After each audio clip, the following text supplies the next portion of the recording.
અધ્યાય 18 મોક્ષ સંન્યાસ યોગ.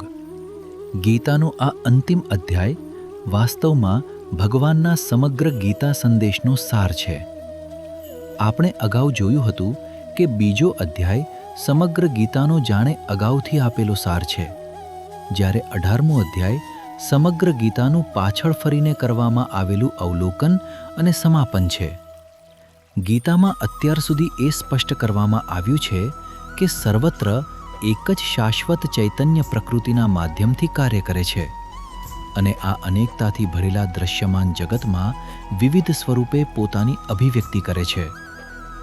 મનુષ્યના સ્વભાવ અને વૃત્તિઓના આધારે ગીતાએ 3 પ્રકારના વ્યક્તિત્વ દર્શાવ્યા છે: સાત્વિક, રાજસિક અને તામસિક.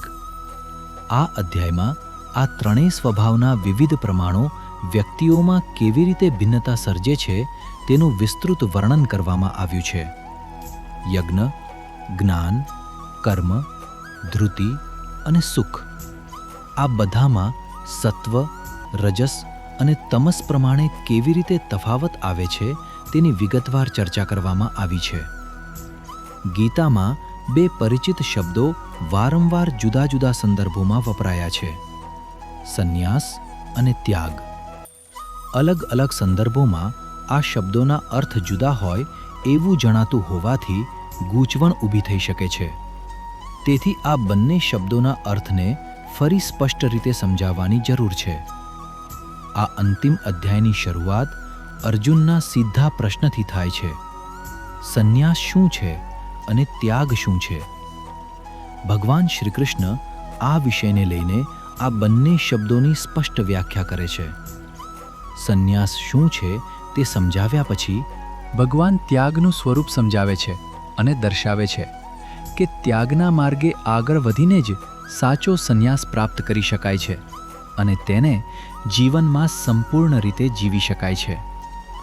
આ અધ્યાયમાં આપવામાં આવેલી અનેક સૂક્ષ્મ વિગતો જીવનની વાસ્તવિકતાઓ સાથે સીધી રીતે જોડાયેલી છે. આપણી વૃત્તિઓ, આવેગો, ભાવનાઓ અને કર્મોનું વિશ્લેષણ અને વર્ગીકરણ કરીને એવા સંકેતો આપવામાં આવ્યા છે જેના દ્વારા દરેક વ્યક્તિ પોતાને વધુ સારી રીતે સમજી શકે. જેમ કારનો ડ્રાઈવર પોતાની સામેના ડેશબોર્ડ પરના વિવિધ મીટર અને સૂચકો જોઈને એન્જિનની સ્થિતિ અને કારની કાર્યક્ષમતા જાણી શકે છે, તેમ સાધકે પણ પોતાની અંદરના આવા જ સૂચકોને તપાસતા રહેવું જોઈએ. જો આ આંતરિક સૂચકો સાત્વિક દિશા દર્શાવતા હોય તો જીવન સુમેળભર્યું અને કાર્યક્ષમ બને છે તથા આંતરિક અને સાંસ્કૃતિક વિકાસની દિશામાં નિશ્ચિત પ્રગતિ થાય છે. જો આપણી વૃત્તિઓ અને કર્મો મુખ્યત્વે રાજસિક હોય તો તેને ઓળખીને સાવધાન થવાની જરૂર છે, અને જો આપણી વૃત્તિઓ સ્પષ્ટપણે તામસિક સ્વભાવ દર્શાવતી હોય તો જાણે જીવનની ગાડી રોકીને તેના એન્જિન એટલે આપણા આંતરિક સ્વભાવ તરફ ધ્યાન આપવાની જરૂર છે. આ જ આ અંતિમ અધ્યાયનું માર્ગદર્શન છે. જીવનની પ્રત્યેક ક્ષણે આપણી અંદર ઉઠતા રાજસિક અને તામસિક નીચલા આવેગોને છોડતા જવું એ ત્યાગ છે. આવો ત્યાગ ધીમે ધીમે આપણને પોતાના ઉપર પ્રભુત્વ મેળવવાની શક્તિ આપે છે અને અંતે એ અહંકારના કેન્દ્રને પણ છોડી દેવા માટે તૈયાર કરે છે, જે આપણા જીવનમાં આ તમામ ભટકાવ અને વિકૃતિઓનું મૂળ કારણ છે. અંતે અનંતના જ્ઞાનમાં સીમિતતાની ભાવનાનો ત્યાગ થઈ જવો એ જ જીવનની પૂર્ણતા છે. આ અંતિમ ત્યાગને અહીં સંન્યાસ કહેવામાં આવ્યો છે.